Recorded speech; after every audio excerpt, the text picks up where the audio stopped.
semua, senang sekali saya Rini Ayuning Tias dapat menjumpai Anda kembali dalam program kesayangan kita, Dokterku.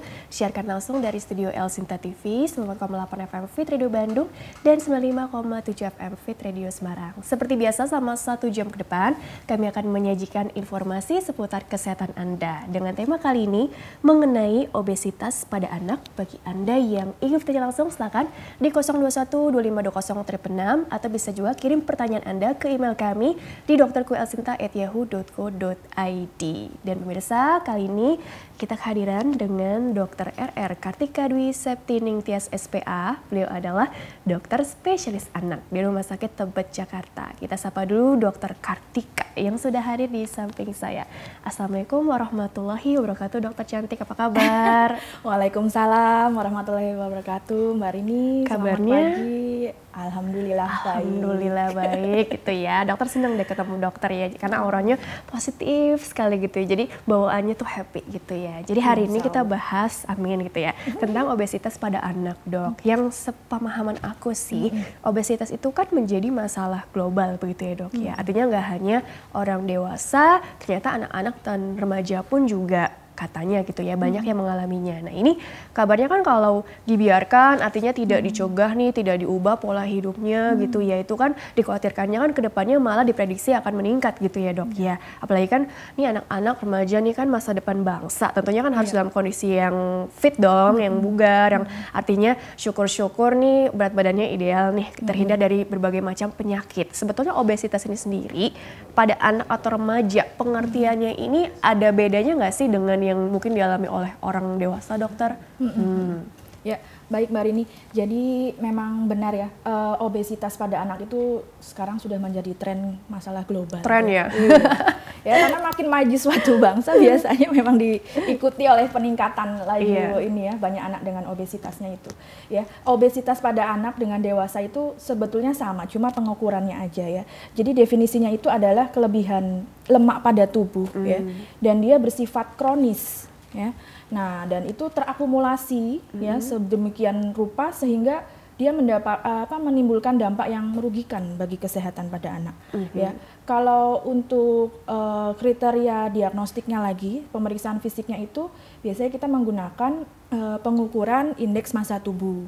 Kalau pada dewasa itu kan kita langsung aja lebih dari 25 itu ya obesitas ya. Tapi kalau pada anak kita menggunakan kurva pertumbuhan ya, di mana diantaranya itu kurang dari 5 tahun kita menggunakan grafik WHO 2006 ya, di mana kriteria overweight itu di mana BMI-nya lebih dari positif 2 dan obesitas itu lebih dari positif 3 ya. Kemudian kalau anak usia 2 sampai 20 tahun kita menggunakan kriteria dengan grafik CDC 2000 dengan kriteria obes itu lebih dari persentil 95 dan overweight itu persentil 85 sampai 95. Jadi intinya kita menggunakan grafik yang disesuaikan dengan usia dan jenis kelamin anak. Ya, karena dia itu kan mengikuti pola pertumbuhan ya. Beda sama dewasa yang pertumbuhannya sudah menetap. Nah, iya, gitu kayak gitu. Kalau untuk fisik, anamnesis dan lain-lainnya sih hampir sama ya. Pasti selain indeks massa tubuh itu, kita juga harus lihat juga nih, oh ya memang anaknya ada pipi cabi, kemudian dagunya rangkap ya, nggak kelihatan sampai lehernya, gitu kan, dadanya besar, busung gitu kan, perutnya besar. Terus kalau pada anak-anak laki tuh biasanya sampai alat kelaminnya tuh nyusup di dalam lemaknya sendiri. Agak tertimbun gitu ya. Kemudian sampai tulangnya ketutupan itu kan bentuk X seperti itu. Nah itu, terus kemudian kita ukur tingginya berapa, beratnya berapa, kemudian kita plotkan ke grafik tadi sesuai usia dan jenis kelamin. Oh ya ternyata nih lebih dari persentil 95, sudah obes ini. Oh, ternyata kayak tuh gitu. Untuk apa ya istilahnya mengatakan kalau ini memang benar obes atau enggak, hitung-hitungannya tuh cukup detail juga begitu ya, Dok ya. Karena kelebihan anak itu lemak intinya itu dalam masa pertumbuhan. Ya, jadi kriterianya kita mengikuti. Kalau dewasa itu kan dia sudah netap kan. Iya, jadi begitu ya, kurang lebih bedanya sih gitu ya. Tapi begini ya, jadi kan harus pandai membedakan dong ya sebenarnya nih. gemuk-gemuk yang lucu ngegemesin, tapi atau mungkin yang tadi ya memang perlu artinya apa ya istilahnya perhatian khusus karena kalau dibiarkan khawatirnya tadi mengganggu pertumbuhan atau perkembangan juga nggak sih dok dengan kelebihan lemak yang dia punya artinya yang tertimbun di dalam tubuhnya itu begitu dokter. Ancaman-ancaman apa juga ke depannya? Dampak-dampak yang merugikan ya yang dapat kita tekankan dulu di awal gitu ya? Ya, jadi intinya sebenarnya anak gemuk itu nggak semuanya harus ditata laksana nggak harus. Tapi anak gemuk yang sudah ya? Sampai ada komorbid lah istilahnya penyakit penyerta yang merugikan untuk kemudian harinya ya. Di antaranya misalkan saking gemuknya ya, akhirnya dia ada tonsil juga disertai ada pembesaran tonsil, akhirnya dia sering ngorok. Oh, maksudnya tidur. Amandel. Nah, jadi karena proporsi ini tonsil sama rahangnya itu kan karena ini kena lemak, akhirnya ngorok ya. Ngorok akhirnya yang kita takutkan kalau dia sampai benar-benar nggak bisa napas tuh pas tidur ya. Itu namanya obstructive sleep apnea. Henti nafas saat tidur itu ya dok ya? Itu paling sering itu ngorok ya. Kemudian ya penyakit-penyakit metabolik lain seperti hipertensi, kemudian sindroma metabolik seperti diabetes mellitus, kemudian juga psikososial yang paling sering nih anak-anak obes kan biasanya dibully ya. Nah, jadi bisa menyebabkan gangguan depresi, cemas seperti itu ya. Kemudian yang lainnya lagi di gastrointestinal pencernaan misalkan bisa sampai perlemakan hati, batu empedu, yang sering lagi reproduksi ya. Nah, reproduksi ini banyak nih anak-anak sekarang tuh sudah mens usia kurang dari 9 tahun sudah pada mens ya kan. Kemudian anak-anak laki juga. Jadi namanya pubertas dini. Pubertas dini. Itu juga bisa menjadi faktor resiko tuh ya obesitas sendiri ya diantaranya. Kemudian juga selain yang tadi gangguan depresi itu ya, kecemasan ya, kemudian juga endokrin, hormon ya, bisa jadi pubertas prekok seperti itu, kemudian penyakit-penyakit metabolik ya, diantaranya itu ya banyak. Itu ancaman-ancamannya begitu ya, artinya gini. Dan anak obes dari kecil itu dia resiko penyakit metaboliknya lebih cepat. Lebih cepat lebih dini tadi begitu ya. Kan sayang ya, artinya kan kalau usia muda kan perjalanan hidupnya insya Allah kan masih panjang. Ya, betul. Kebayang dong kalau di usia-usia katakanlah di bawah 20-an sudah mengalami yang tadi penyakit komorbid gitu ya dok ya. Hipertensi di awal kan kasihan nggak sih? Kolesterol tinggi. Nah itu dia. Nah, itu kan bisa jadi nyumbet ya. Dislipidemi. Tapi nanti gini dok, tadi kan katanya nggak semuanya sih yang gemuk tuh harus di treatment gitu ya dok. Artinya kan kecuali yang memang sudah mengganggu kualitas hidup si anak, tadi sampai tidurnya mungkin jadi nafasnya agak sesek, mungkin khawatir henti nafas saat tidur, artinya kan pasti nggak nyaman kebangun-bangun terus tiap tidur tiap malam gitu kan. Atau mungkin begini dokter, kalau belum ada gejala tapi secara fisik kelihatan agak-agak kok mengkhawatirkan ya gitu, itu bagaimana dok? Belum ada gejala yang sangat mengganggu, apakah memang harus tetap dievaluasi juga karena kan ada resikonya dalam waktu cepat bisa mengarah ke situ juga tuh yang tadi dokter katakan dok. Iya benar. Ya balik lagi ke definisinya ya, dia itu kan kronis ya. Kronis. Nah, peradangan kronisnya itu yang akhirnya nanti menyebabkan penyakit-penyakit di kemudian harinya itu. Ya, jadi kemungkinan kalau masih baru ya, ataupun dia juga belum sampai indeks massa tubuh yang lebih dari persentil 95 kriteria obes tadi, mungkin kita baru ngelihat seperti anak gemuk aja. Nah kalau kayak gitu ya biasanya juga belum ada dampak yang merugikan. Nah yang sering itu biasanya yang sudah ada dampak merugikan tapi orang tua itu belum ngeh. Ya. Nah, makanya gunanya periksa apa istilahnya pertumbuhan ya. Walaupun anak nggak sakit, tapi kan di sekolah juga ada tuh yang namanya ukur tinggi, ukur berat. Nah, kalau dia sudah masuk kriteria obes, ada nggak sesuatu yang harus diintervensi? Jika tidak ada, ya sudah perilaku makan, aktivitas fisik yang kurang. Nah, itu diperubah ya. Istilahnya modifikasi perilaku dari sekarang lah biar tidak menjadi ke arah yang obes gitu kan, karena nanti dalam misalkan ini sudah persentil 85 95 nih kita sudah warning ya ini sudah risiko obes nih. Nah, udah overweight tapi yang sudah resiko obes. Nah, itu harus cepat-cepat ditata laksana untuk pengurangan ininya kan, kalori ya, kalau dia sering makan yang manis ya istilahnya, terus kurang aktivitas. Nah, itu dari saat itu juga sudah mulai diintervensi, dirubah ya, biar tidak menjadi obes terlanjur. Jadi sebenarnya berarti aktivitas nih dan juga tadi pola makan yang perlu diubah. Tapi sebenarnya gini, kalau kita balik lagi ke belakang gitu ya, sebenarnya ada kebiasaan-kebiasaan lain juga nggak sih yang, apalagi kan sekarang kan terlalu sedentary lifestyle ya, terus anak umur berapa misalnya maunya makan sambil main gadget atau di depan TV gitu ya. Jadi hal-hal yang seperti itu juga kadang-kadang membuat aktivitas fisik jadi agak berkurang ya dok ya. Atau sebenarnya ada faktor genetik juga nggak sih? Jadi kalau dibilang penyebab tuh atau faktor resiko mulai dari perilaku atau memang ya bawaan yang nggak bisa diubah, itu bagaimana itu dokter, potensi-potensi yang bisa kita bahas di sini katakanlah? Penyebab obesitas itu memang paling banyak kan yang nutrisional ya. Tapi genetik juga punya peran ya. Cuma yang paling besar itu lebih ke gaya hidupnya, pola makannya itu yang salah biasanya.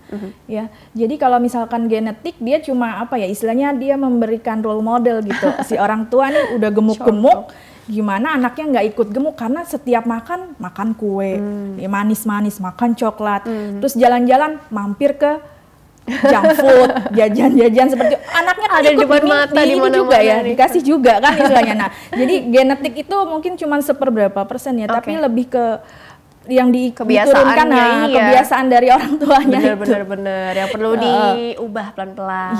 Gitu ya. Karena 90% penyebab obesitas tuh memang karena makanan, nutrisional ya. Kalau yang non nutrisional seperti kelainan hormonal itu hanya 10%-nya, atau dengan sindrom-sindrom tertentu seperti Prader-Willi dan lain-lain. Itu kan juga anaknya pasti gemuk-gemuk, tapi itu kan kelainan hormon yang memang itu harus dapat tata laksana khusus ya. Itu beda lagi lah ya. Tapi 90% itu nutrisional. Jadi kita harus mikirnya, nih memang anaknya karena makannya aja nih yang nggak dijaga gitu kan, terus memang anaknya juga mainnya gadget terus gitu kan di rumah ya, akhirnya dia menghalangi untuk aktivitas di luar ya, lebih memilih untuk di dalam nonton gadget lebih dari 2 jam per hari, itu juga termasuk resiko. Dokter, kita jeda dulu ya, nanti dilanjutkan kembali ya. Pemirsa jangan kemana-mana, tetaplah bersama kami akan kembali sesaat lagi.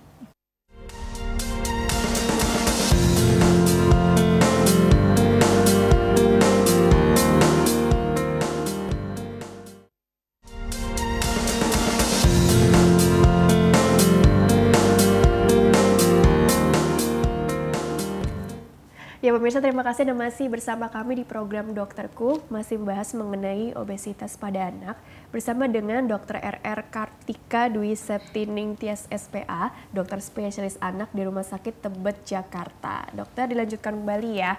Jadi ini ada slide yang bisa satu persatu, mohon ditampilkan terlebih dulu ya, biar kita makin banyak belajar nih hari ini nih. Slide pertama itu, nah ini gambar obesitas pada anak, ini ada grafik ya dok ya? Maksudnya apa sih penjelasannya seperti dokter paparkan di segmen awal atau ada bedanya barangkali dok? Ya ini pengukuran grafik ya dari usia.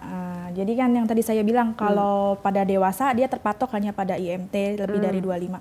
Tapi kalau pada anak kita sesuaikan dengan jenis kelamin dan usia. Di mana di bawah dari 5 tahun itu kita menggunakan klasifikasi dari WHO 2006 ini. Ya, jadi setelah kita ukur ya IMT-nya, indeks massa tubuhnya, kita plotkan ke grafik. Ternyata dia di garis mana? Lebih dari +3 gitu. Nah, berarti dia masuk sudah kriteria obes. Kalau antara 2 sampai 3 itu berarti kan gizi lebih kayak gitu.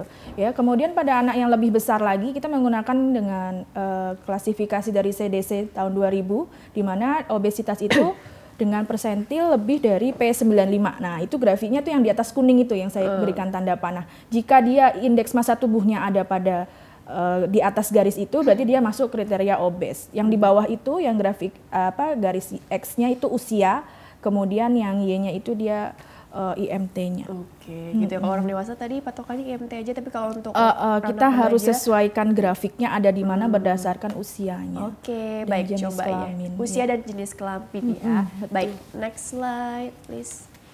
Prevalensi obesitas anak, ini ada perbandingan antara laki-laki, perempuan, dan perkotaan. Dan yang di wilayah perkotaan atau pedesaan ya. Apa sekarang udah mulai merata juga sih? Soalnya banyak juga kan kalau kita baca-baca artikel kesehatan, ini di desa ini ada kasus anak yang betul wah yang gitu justru ya. di daerah-daerah ya yang kita makan apa sih yang instan-instan itu.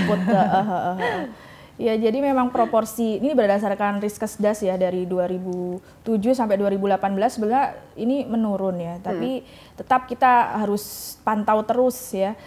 Dan paling banyak itu pada anak usia sekolah ya, 5 sampai 12 tahun ya, di mana prevalensinya bisa sampai 12,3% dari penelitian yang dilakukan IDAI tahun 2004 ya. Dan memang jenis kelamin laki-laki itu lebih banyak kalau pada anak ya. Kemudian tempat tinggal perkotaan jelas lebih banyak karena memang di sana mungkin akses untuk makanan-makanan yang cepat saji juga lebih banyak ya. Kalau di desa itu kan masih ya banyak makanan-makanan sehat lah, tapi ya nggak ini juga ya, udah nggak general juga sekarang ya. Di desa sekarang udah sampai masuk ke pelosok juga makanan-makanan itu ya. Udah banyak lah dok gitu ya dok. Betul. Tapi ya mungkin balik lagi tadi ke kebiasaan aja kali ya. Kalau mungkin anak-anak di perkotaan karena di depan sekolahnya sekarang udah ada gitu ya. Jadi tadi akses tadi sih lebih ke akses tadi ya, yang lebih banyak lah gitu. Oke, coba slide selanjutnya barangkali. Nah, ini penyebab obesitas Mbak Rini ya. Jadi kenapa sih dok anak saya bisa obes gitu ya? Padahal makannya biasa aja ya menurut ibunya ya. Tapi intinya itu obesitas itu terjadi karena ketidakseimbangan antara energi yang masuk ya, makanan-makanan dan minuman apapun yang dia masukkan gitu ke dalam mulutnya. Kemudian itu tidak seimbang, lebih banyak dibanding energi yang dibutuhkan. Ya, termasuk energi pengeluarannya. Jadi kalau di sini bentuknya ya aktivitas fisik sehari-hari anak gitu. Jadi kalau misalkan ibu merasanya anaknya makannya biasa aja, tapi kok anaknya gemuk, jangan-jangan memang aktivitas fisiknya yang kurang. Ya kan? Kayak gitu. Walaupun metabolisme anak nih masih kan sebenarnya agak cepet ya dibandingkan dengan ya itu ya juga dipengaruhi oleh level aktivitas fisik sama usianya dia juga ya. Tapi pada dasarnya memang intinya dia ada ketidakseimbangan ya. Kalau ada faktor-faktor hormonal dan lain-lain itu yang tadi saya bilang dia yang non nutrisional. Ya. Jadi nggak balance antara yang energi yang masuk dengan energi yang dikeluarkan atau yang dibutuhkan ya. Dan ini yang tadi saya sempat katakan ya di awal, 90% itu merupakan obesitas nutrisional. Jadi karena asupan makanan yang berlebih atau kurang aktivitas fisik. 10%-nya yang non nutrisional. Atau sindrom tertentu dan ada kerusakan gen juga gen atau sindrom hormonal. Nah itu sudah lebih khusus lagi nanti ke wilayah endokrinologi ya. Tapi itu 10% ya yang sekunder ya. Yang primer justru yang karena masalah nutrisional ini ya, dok, ya. Masih bisa ditata laksana dan intervensi lah dari kita dengan pengubahan gaya hidup kan. Baik, next. Faktor resiko. Ya ini faktor resiko ya, sebenarnya garis besarnya ya ada 3 ini ya. Genetik tadi yang sempat diulas juga ya, faktor keturunan ya. Selain itu juga disebabkan oleh pola makan dan gaya hidup anak yang serupa dengan orang tuanya tadi yang saya bilang nih, jangan-jangan ya turunkan juga pola hidupnya. Imitasi tadi ya, role modelnya siapa gitu ya. Jadi kalau istilahnya ya kayak anak kembar gitu, yang satu hidup sama orang tua aslinya gitu, yang satu hidup sama orang yang dia pola hidupnya beda. Bisa dibandingin gitu loh Mbak, biasanya beda juga. Ya. Atau pengaruh tontonan juga nggak sih dok? Misalnya nonton ini karakternya lagi makan ini terus nonton kan ada juga kan yang dikait-kaitkan. Iya itu ya itu termasuk nonton TV kelebihan itu. Iklannya banyak akhirnya minta dijajanin semua ya kan. Jangan duduk juga terus kemil sambil nonton atau apa ya kan, macam-macam ya. Jadi yang manis-manis kayak atau yang tinggi kalori tadi ya dok ya. Penurunan aktivitas fisik itu tadi ya, sama satu lagi kebiasaan makan yang buruk. Ya, bukan makanan yang seimbang gizi tapi yang kelebihan kalori dari lemak atau makanan manis-manis. Atau sebenarnya makannya jarang-jarang sih dok gitu ya, tapi mungkin ya tadi sekali makan yang tinggi langsung kalori, banyak yang junk food atau apa gitu ya dok. Kan ada aja kadang kayak begitu ya, atau banyak kayak makin kesini ya. Coba slide selanjutnya lagi. Masalah perilaku soalnya kan. Coba slide berikutnya. Faktor resiko obesitas, ini apa nih maksudnya, ada perbandingan? Ini dari beberapa penelitian banyak ya, dari Indonesia maupun luar negeri. Ternyata ya paling banyak nih contohnya, asupan energi berlebih itu meningkatkan resiko 4,7 kali ya, daripada anak-anak yang tidak berlebih untuk asupan energinya. Kemudian orang tua obes, ya, konsumsi makanan cepat saji yang sering, susu formula yang diberikan sebelum usia 6 bulan, ya, itu juga meningkatkan resiko obes di kemudian hari, ya. Kemudian aktivitas fisik rendah, tidak sarapan pagi, akhirnya dia ngemil-ngemil di sekolah, terus pas makan siang langsung seperti balas dendam itu. Nah, kemudian menonton TV lebih dari 2 jam per hari itu juga punya resiko 3 kali itu. Ya, kemudian dengan yang terakhir ini 1,5 kali resiko nih kebiasaan makan manis dan snack-snack gitu. Kalaupun mau ngemil ya ngemil buah gitu ya yang kalau mau yang buah yang sehat tinggi serat lah. Tinggi serat. Ya, mengenyangkan tapi kalorinya sedikit kan serat itu. Dan juga jangan lewatkan sarapan supaya nanti makan siangnya atau nggak balas dendam gitu ya, Dok ya. Jadi kan juga dipakai saat sekolah kan berpikir gitu ya, langsung termetabolisme dengan baik gitu kan. Kalau itu lapar gitu di sekolah, udah ngantukan, lapar, siangnya langsung jajan. Jadi nanti evaluasi untuk perubahan perilakunya juga termasuk ke jam atau jadwalnya ini yang teratur ya, Dok ya, sehari betul. Makan berapa kali. Ya, kita namakan itu food rules ya, termasuk pola makan yang benar ya. Bagaimana pola makan yang benar itu dengan food rules, di mana itu terdiri dari 3 kali makan besar, diantaranya ada 2 kali cemilan disertai air putih. Nah, cemilannya ini pada anak obes harus yang berupa serat, ya. Jadi sayur, buah lah, buah-buahan gitu, bukan cemilan-cemilan yang manis-manis atau yang coklat-coklat kayak gitu. Biskuit atau apa ya, gitu ya. Betul. Terus lama makan juga tidak lebih dari 30 kali, 30 menit ya per kali. Nggak kemudian setengah jam. Makanannya juga harus porsinya yang seimbang gizi. Ya, 50% karbo, 30% lemak, 20% protein. Jangan lebih dari 50% lemak istilahnya kayak gitu ya. Nah, yang kebanyakan menyebabkan anak obes itu kan karena ketidakseimbangan gizinya itu. Ya, makanan yang dia asup itu lebih banyak kadar lemaknya. Jadi jadwalnya, jumlahnya, jenisnya, betul. Cara cara penyajiannya atau cara penyajiannya juga ya, makanan olahan ya kayak sosis ya kan. Terus ya daging-daging burger gitu kan. Kentang-kentang goreng, ya itu ya. Yang enak-enak pokoknya, Mbak. Aduh, ya kalaupun boleh tapi ya sekali-sekali aja kali ya maksudnya, ya, Dok, namanya red food ya. Jadi ada nanti 1 kali deh, Bu, seminggu boleh gitu. Tapi jangan terus tiap hari. Saya tuh ada pasien setiap hari es krim lebih dari 3 kali. Ya Allah, ini berarti sumbernya. Ada loh. Jadi ada green food, ada yellow food bukan atau yang tadi red food tadi yang jarang-jarang green, yellow, and red food. Itu mungkin bisa di googling sendiri juga kali ya. Oke, coba slide selanjutnya lagi tentang apa dampak fisik dan psikososial tadi udah dibahas ya, Dok ya. Tapi untuk yang ciri-ciri fisik yang katakanlah kita nggak ngeh kalau ternyata adalah salah satu tanda-tanda obes juga gitu ya, Dok ya. Ini yang paling sering bagaimana, Dok? Ya datang, Dok, ini anak saya kok belakang lehernya hitam-hitam, ini kenapa, Dok? Ya itu ternyata anaknya juga obes ya. Ini namanya akantosis nigricans ya. Itu karena memang peningkatan resistensi insulin. Resistensi insulin tuh ya. Iya, itu resistensi insulin itu sendiri ya karena obesitasnya. Ya, jadi kalau mau diobatin ya obesitasnya diobatin, istilahnya diturunkan. Kalau itunya sih agak sukar ya dihilangkan ya, tapi ada beberapa treatment sih yang bisa diberikan. Kan khawatirnya apa ini masalah kulit yang artinya apa memang kenapa nih gitu ya? Kan itu biasanya di daerah lipatan. Resistensi insulin kan. Makanya hati-hati kalau anaknya udah gemuk terus sampai ada hitam-hitam di bagian-bagian lekukan itu. Ini udah obes, udah dibersihin, misalkan dimandiin atau apa disikat kok nggak hilang-hilang ya. Tapi itu karena memang dari dalamnya tadi ya. Oke, coba slide selanjutnya lagi tentang apa? Ini bahaya ya. Nah, itu yang ada sumbatan saat tidur itu ya. Kalau misalkan lemak di daerah rahang sini kan. Istilahnya sleep apnea syndrome OSAS. Kemudian ada perlemakan hati. Fatty liver dong. Ya kan. Kemudian kelainan bentuk tungkai ya, biasanya kan jadi seperti X gitu ya, karena saking gemuknya sampai tulangnya tuh juga agak-agak bengkok gitu ya. Kemudian bentuk. Juga bullying ya. Ya, pada anak-anak gemuk itu biasanya lebih di sekolahnya tuh lebih sering menyendiri lah karena gemuk lah. Ya Allah. Oh jangan gitu lah adik-adik. Dan penurunan konsentrasi belajar juga. Aduh, anak-anak gemuk itu rentan banget ngantuk di sekolah ya. Bisa udah gitu nggak sarapan lagi tadi ya misalnya. Iya, akhirnya prestasi belajarnya otomatis juga turun gitu. Karena semalamnya juga tidurnya mungkin terganggu juga ya dok. Iya, tadi bisa. Atau apa gitu ya. Oke deh gitu ya. Jadi sebenarnya ini gambaran tentang bahaya obesitas pada anak seperti apa ya yang tadi sudah dipaparkan di segmen di awal sebetulnya dok ya, penekanan aja. Coba slide selanjutnya lagi tentang apa?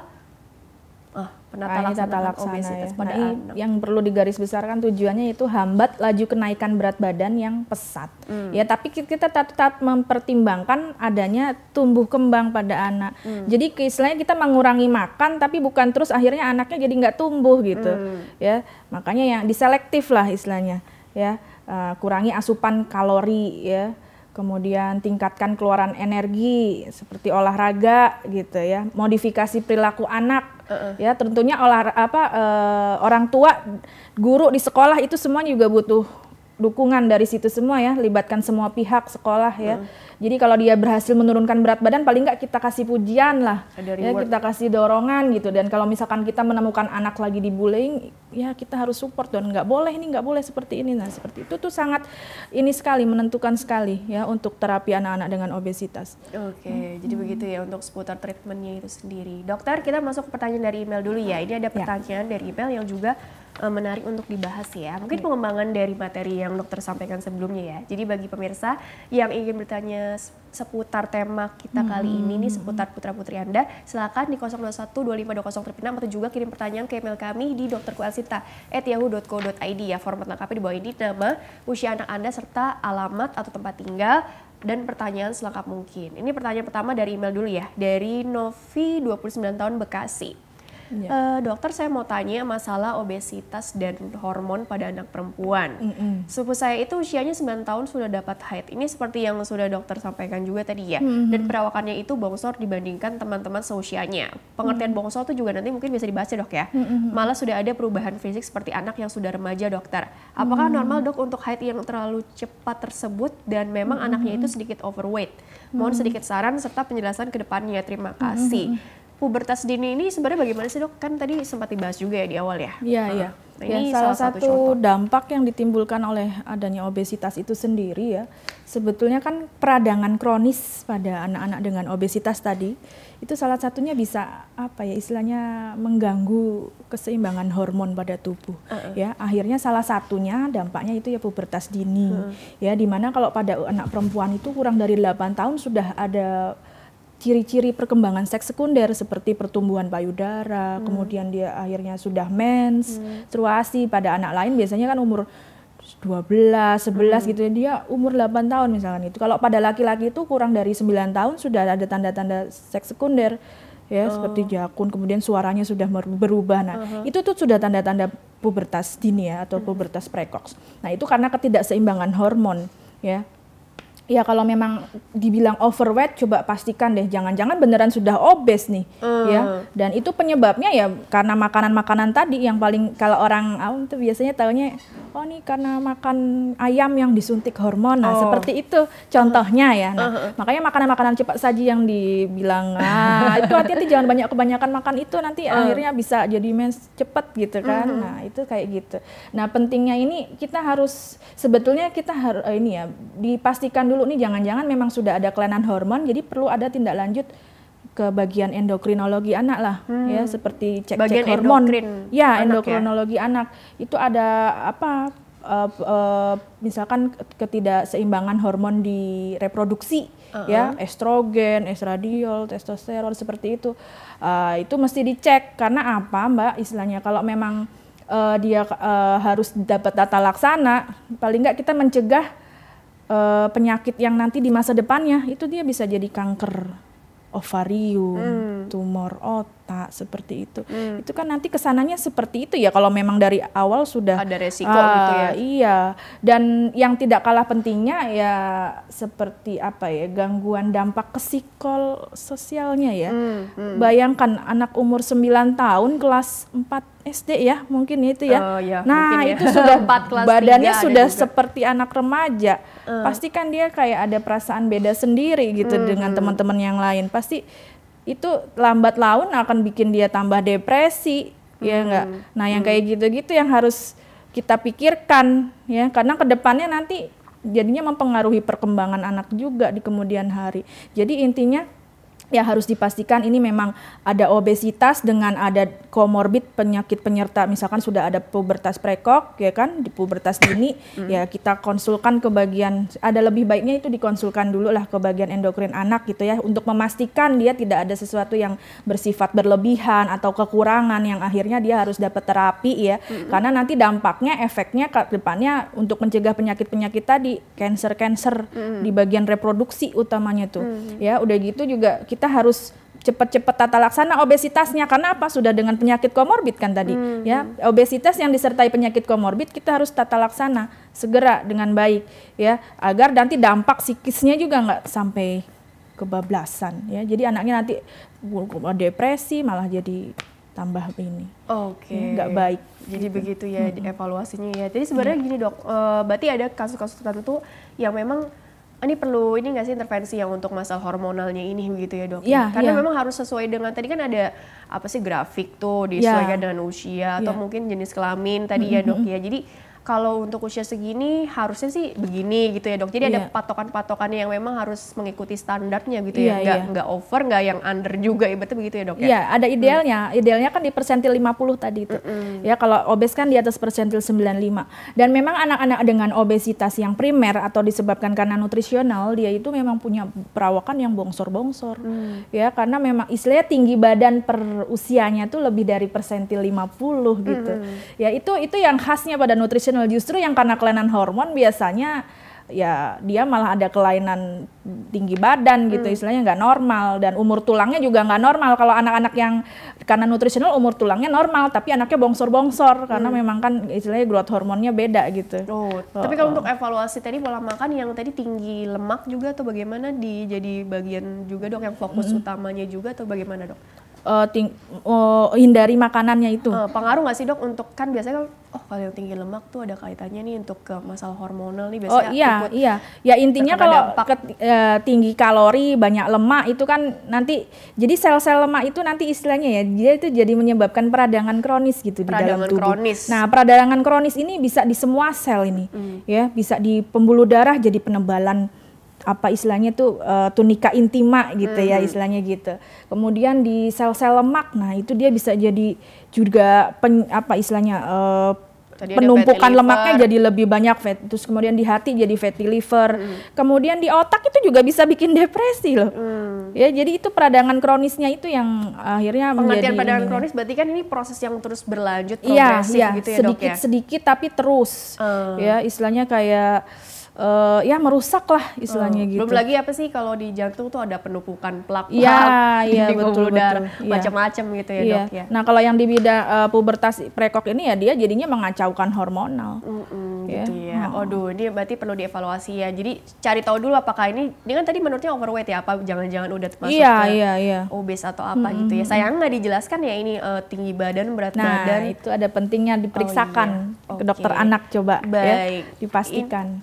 Ini pertanyaan selanjutnya mau dibahas atau enggak ya, tapi ini secara umum aja ya. Ini pertanyaannya terkait dengan sebenarnya kalau anak gemuk itu apakah ada hubungannya dengan mungkin tulang yang besar atau mungkin memang tadi ya udah penumpukan lemak aja, karena kan pengertian di masyarakat ini berbeda-beda ya dok ya. Ada yang gemuk air nih atau gemuk ya tadi gemuk karena kebanyakan lemak, atau mungkin ada yang karena tulangnya besar nih bawaannya gitu. Ada kaitannya juga nggak sih ke arah situ dok, atau emang ototnya juga nih yang lebih banyak mungkin karena aktivitas fisiknya juga yang lebih kuat atau apa, ada kaitannya nggak ke arah situ dokter? Ya kalau anak obesitas karena nutrisional itu tadi yang saya bilang ya, karena memang itu disertai dengan tinggi badan yang lebih dari P50 itu istilah 50% anak tuh misalkan tingginya 160 gitu. Nah, dia itu sampai 165 karena apa? Ya karena obesitasnya itu. Ya, jadi itu sebenarnya masih dalam konteks normal sih. Karena istilahnya kan dia memang banyak asupan makanannya, masa energinya juga banyak, jadinya pembentukan tulangnya juga otomatis lebih pesat gitu. Ya dibanding anak yang tidak obes. Itu. Dok, kalau untuk evaluasi tadi kan pola gizi seimbang setiap harinya kan ini jadi salah satu fokus utama juga untuk memperbaiki masalah nutrisinya. Nah, kalau dulu kan ada istilah 4 sehat 5 sempurna gitu ya, misalkan salah satunya konsumsi susu, itu sebenarnya kalau untuk anak-anak obesitas itu justru dikurangi sama sekali atau sebaiknya ya perlahan-lahan juga, karena ada juga kan yang gemuk karena kebiasaan minum tadi kan susu khusus atau apa gitu dok.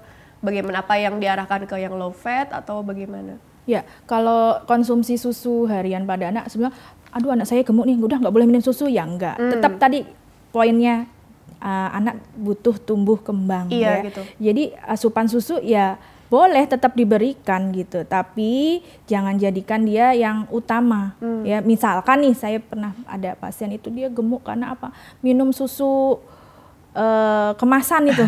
Nah, taunya minum itu tuh ya sampai 3-5 botol. Iya kan banyak yang seperti itu sehari. Juga, Nah, akhirnya apa? Lambungnya kepenuhan. Ditawarin makan udah nggak mau lagi. Ya, jadi maksud saya di sini jangan jadikan dia geser nutrisi yang lain yang lebih penting yang harusnya dia dapatkan. Ya, jadi intinya makan dulu, barulah dikasih susu. Logikanya ya kalau anaknya udah makan, udah kenyang kan dia dikasih susu juga nggak akan banyak-banyak. Jangan terus susu dulu, susu udah kenyang, akhirnya makanannya nggak masuk. Ya, sayurnya nggak masuk, buahnya jadi nggak masuk, makan nasi juga udah kekenyangan. Akhirnya makronutriennya dia nggak dapet, defisiensi dah. Mikronutriennya juga. Akhirnya zinknya berkurang, ya kan, defisiensi zat besi, itu yang akhirnya terjadi pada anak-anak dengan obesitas. Jangan salah, anak gemuk tapi kenapa nggak sehat? Karena dia makanannya itu rendah semua zat yang dibutuhkan gitu loh, baik mikronutriennya itu yang penting tuh, ya. Itu penelitiannya gemuk, banyak. Kurang pada anak obes itu biasanya rendah kadar zinknya, kemudian defisiensi zat besi juga, ya karena dia nggak pernah makan sayur, nggak pernah makan sumber-sumber zat besi ya. Jadi nggak balas ya tadi antara mikro dan makro. Iya kayak zat gitu. Gizi, mikro, makro. Nah jadinya efeknya ya ke semua ini. Perlu tambahan suplemen berarti dok kalau untuk yang memenuhi. Tetap suplemen itu tambahan aja kan. Ya jadi yang utama ya tetap makan makanan yang bergizi ya. Suplementasi ya disesuaikan lah, istilahnya kalau suplementasi zat besi kan memang kita sudah ada rekomendasinya khusus ya, itu diikuti ya. Kemudian kalau yang lain-lain sebetulnya sudah ada kok di bahan makanan yang biasa kita konsumsi harian gitu. Betul cuman sih. Kadang karena pemilihannya yang salah dan itu akhirnya nggak ada di makanan situ, jadinya gemuknya gemuk doang gitu kan, tapi zat gizi mikronutriennya kurang gitu, makronutriennya kelebihan di bagian lemaknya, proteinnya juga kurang, akhirnya anaknya nggak tumbuh. Menarik ya, seperti itu ya. Oke, baik dokter, kita jeda dulu sebentar ya. Nanti lanjutkan kembali di segmen terakhir ya. Baiklah pemirsa, jangan kemana-mana, tetaplah bersama kami. Kami akan kembali sesaat lagi.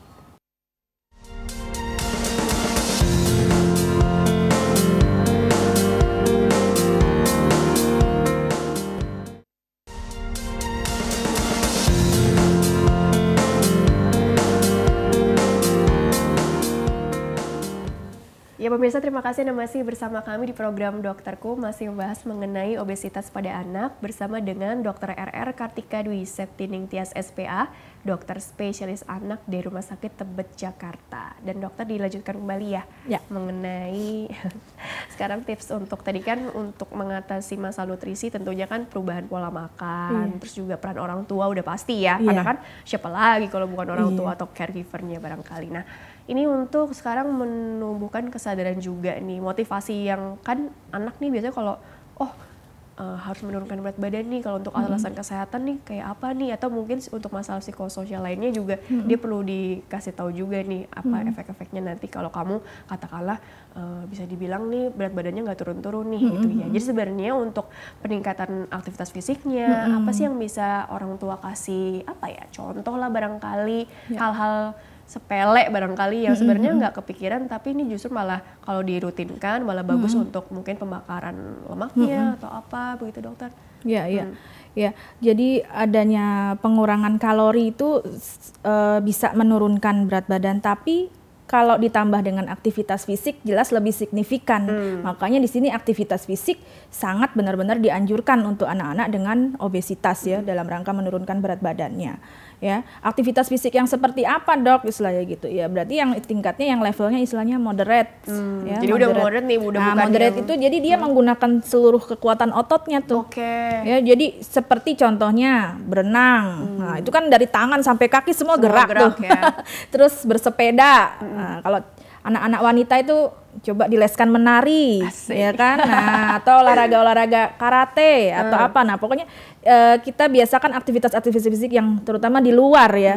Nah, terus yang bisa dilakukan orang tua ya didorong anaknya, istilahnya kasih contoh lah ya, anaknya disuruh olahraga tapi orang tuanya diem di rumah makan ya. Akhirnya mau nggak mau kan orang tuanya ayo kita bersepeda keluar gitu. Tapi kalau lagi masa-masa seperti ini memang susah ya, tetap kita pakai protokol kesehatan loh ya, jangan lupa ya. Jadi tanpa ini apa terus jadi tidak mengindahkan protokol kesehatan jadinya keluar malah resiko ya. Nah, itu dia tetap aktivitas fisik ya. Kemudian kalau bisa nih anak-anak tuh jangan disediain TV deh di kamar. Ya kan, bikin tambah awet dia di kamar tuh, di dalam nggak mau keluar, akhirnya makan di dalam ya kan, semua makan harus di meja makan dok. Iya, itu food rule, bagian dari food rule ya. Makan harus di meja makan, tidak sambil nonton TV ya kan. Ya, kemudian juga konsumsi gadget itu harian tuh yang paling sering sekarang ini, semua hampir anak semua punya gadget. Dibatasilah screen time-nya. Ya, itu screen time-nya dia batasin paling nggak kurang dari 2 jam per hari ya. Karena tadi kan dari penelitian tuh lebih dari 2 jam per hari punya resiko besar. Terus kalau mengunyah makanan terburu-buru kan ada juga yang 30 berapa kali gigitan saudara tuh. Iya, itu benar juga. Ya karena apa? Kalau masih gede-gede belum dilumat itu metabolisme di dalam kan lebih berat ya, jadinya nanti pembakarannya juga lebih sedikit. Iya, jadi hal-hal simpel yang seperti itu yang perlu dibiasakan gitu ya dok. Aktivitas fisik sih jangan lupa tadi ya. Mungkin sesuai dengan minat hobi anak atau apa ya. Nah ini ada pesan pencegahan obesitas tips untuk bayi balita. Ya kalau bayi itu istilahnya jangan digendong terus lah. Ya, kalau bayi ditaruh aja di ini, tapi tetap dalam penjagaan ya, biarkan dia bergerak seperti itu ya. Kemudian untuk mencegah ya inisiasi menyusui dini, ASI eksklusif 6 bulan ya, karena sebelum 6 bulan dapat formula itu pasti anaknya resiko obesitasnya besar ya. Kemudian kalau untuk anak-anak yang lebih besar ya, tadi kita meniadakan TV lah di kamar paling enggak ya, terus ajak anak kita aktivitas di luar ya, intinya biar anak tuh mau aktivitas di luar, biar nggak nonton TV terus gitu ya, karena kalau sedentary life seperti itu akhirnya pembakaran laju metabolisme juga nggak tinggi. Tapi penting tuh tadi yang untuk bayi-bayi gitu ya, ya. ASI eksklusif, dan kalaupun makan pendamping ASI-nya juga diperhatikan juga yang kebutuhan gizinya dari kecil udah dibiasakan ya, yang apa yang kira-kira apa ya gizi secukupnya, gizi seimbang, zat gizi mikro dan makronya 4 bintang gitu ya. Dan tetap aktivitasnya juga ya. Jadi jangan kebanyakan digendong atau ditaruh di kasur gitu aja gitu ya. Kalau yang belum bisa jalan ya pakai tummy time itu yang anaknya digerak-gerakin aja pokoknya. Ya. Terus juga untuk yang tadi udah mulai apa sih, anaknya udah tumbuh kemudian jadi remaja gitu juga. Penting adalah aktivitas fisiknya itu tadi ya. Ya, kalau anak remaja, aktivitas fisik itu juga biasanya kita menyesuaikan umur ya. Kalau masih di bawah 12 tahun antara ya anak-anak SD itu kan dia aktivitas seperti bersepeda seperti itu dia bisa ya. Tapi kalau udah lebih besar lagi disuruh sepeda nggak maunya yang aktivitas berkelompok. Ya disesuaikan aja. Maunya apa? Misalkan dia olahraga bareng teman mah ya udah di. Paling nggak seminggu berapa kali sih? Ya 3 kali seminggu, 1 sesi paling nggak 60 menit lah. Segitu ya. Jadi intinya dilihat. Tapi tetap disesuaikan ya sama kemampuan fisiknya dia. Kalau udah nggak kuat ya jangan dipaksakan. Betul. Ya. Baik dokter, karena waktu terbatas, jadi closing statementnya singkat saja dokter, silakan. Ya baik, obesitas pada anak ini sangat dibutuhkan sekali dukungan dari peran serta orang tua maupun guru-guru di sekolah ya, karena bagaimanapun juga anak itu adalah miniatur yang sedang tumbuh kembang ya. Nah, dia itu semua ikut dari kitanya, yang ngasih kita makan kita, yang ini juga kita, yang jaga kita, yang ngatur semuanya kita. Jadi alangkah baiknya Bapak Ibu ini bisa tahu nih perkembangan anak ya, paling nggak timbang ukur lah berat badan sama tinggi badan harian paling nggak tiap bulan ya. Kalau di sekolah itu kan ada tuh pemeriksaan sekolah. Nah kalau kira-kira anaknya sudah ada tanda-tanda kegemukan ya dilihat asupannya ya. Asupan kalau biasanya makan manis ya, kalau bisa kita batasi ya. Kita batasi, kita berikan contoh gitu ya. Nah, kemudian juga aktivitas fisiknya itu yang penting banget ya. Karena anak-anak dengan aktivitas fisik itu ngurangin nafsu makan loh, Mbak. Jadi sering ajak anak untuk aktivitas fisik di luar. Ya, itu yang sekarang sudah mulai pada berkurang ya, karena semua banyak teknologi maju, jadinya semua pada di dalam rumah main gadget. Apalagi nanti alasannya pandemi. Itu nggak jadi alasan nih, sekarang udah mulai transisi ya, silakan dibawa anaknya keluar keluar rumah ya. Dengan protokol kesehatan ya. Dan kalau memang sudah ada faktor komorbid ya dengan gejala penyerta tadi yang saya bicarakan ya, misalkan anaknya mulai udah mens duluan, kemudian udah mulai tidurnya ngorok ya, udah yang lain-lain itu coba dibawa ke dokter ya.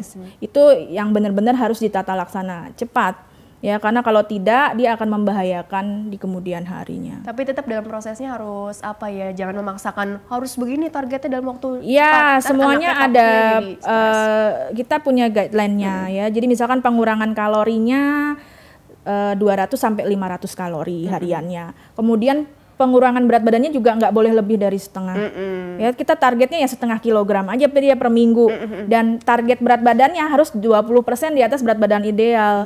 Gitu ya, karena dia masih butuh intinya tumbuh dan kembang. Iya, baik dokter. Ya, gitu. Terima kasih telah berbagi ilmu di sini. Insya Allah membawa banyak manfaat untuk orang banyak. Sukses dan berkah selalu untuk dokter ya. Ya, sama-sama. Iya, baiklah pemirsa, terima kasih juga Anda telah mengikuti program ini. Saya Rini Ayuning Tias beserta seluruh yang petugas mohon undur diri dari hadapan Anda. Terima kasih dan sampai jumpa.